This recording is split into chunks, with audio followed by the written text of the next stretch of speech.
What is up, guys, and welcome back to the channel. To have set number 10318, the Concorde plane. So as you can see, this is one of the biggest Lego plane sets ever made, with 110 centimeters long and 49 centimeters in height.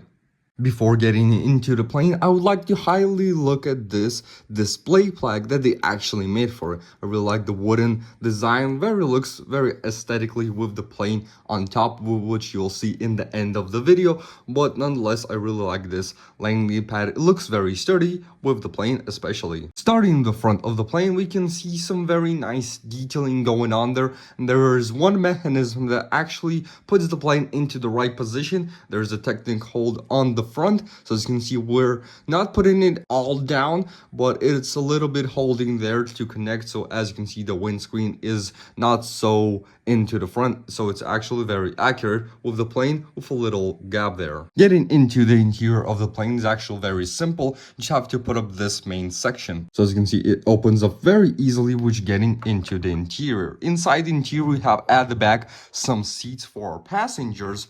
And on the front side, we can see probably two toilets. And in those section, I think it's more like a door inside the rooms. And obviously closing the main section is the same thing. You just have to pull up the side panels through the front of the plane. Now, the full plane itself is designed very phenomenally, as you can see, with a wide open section on the front. Looks like more a rocket. The printing on the pieces looks actually really cool. It looks more like windows, so as you can see, it is very designed like a plane. As you can see, the back section is where most of the magic actually goes up. As you can see, we have those panels. They can swoosh up 180 degrees.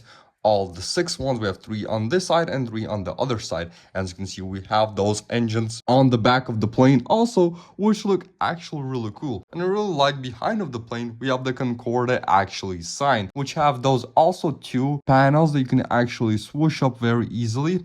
They're not very sturdy, so you have to be careful for not breaking them. We can see the same design that is used on the other side. We have the 3 panels with some engines, and the Concorde sign is printed on both sides. Really gotta mention the red line that is used on the plane.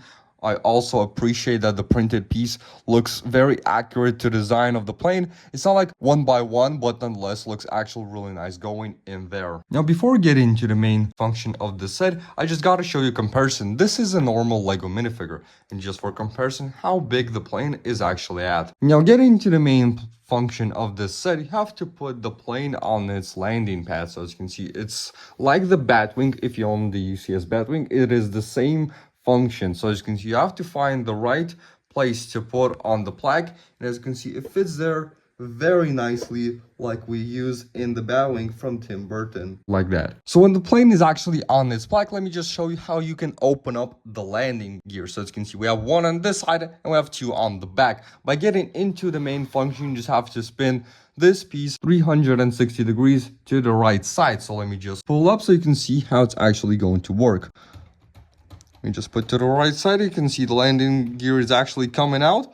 I'll show you how it's actually done from the back section. So as you can see, we have the one landing gear out, the second one, and we have the one on the front. So let's just see the plane, what it's actually made underside. So we can see the landing gear is mechanized very nicely. We have those places for the actually landing gear, and on the front we can see the same mechanism used from the back. The swooshability with the landing gear, it's actually really great. So as you can see, I have this really nice table which is rounded. As you can see, the plane is actually rolling down very easily, like it used outside of the airport. And as you can see, it actually looks really incredible with landing gear on. Just to guys show you how nice the plane actually looks on the landing pad on it, looks actually really incredible. It is very long, 110 centimeters long, which looks actually really cool. I really like on the display plaque the full plane. So I gotta give my final thoughts on this set. I think it's an amazing set for display, but there are some issues. One, it's actually really big, so you have to find a really nice spot for it. So I think the spot will actually be an issue, and obviously you don't have to put it in the sun. That is my main problem with it. So I have to display it somewhere in a dark room,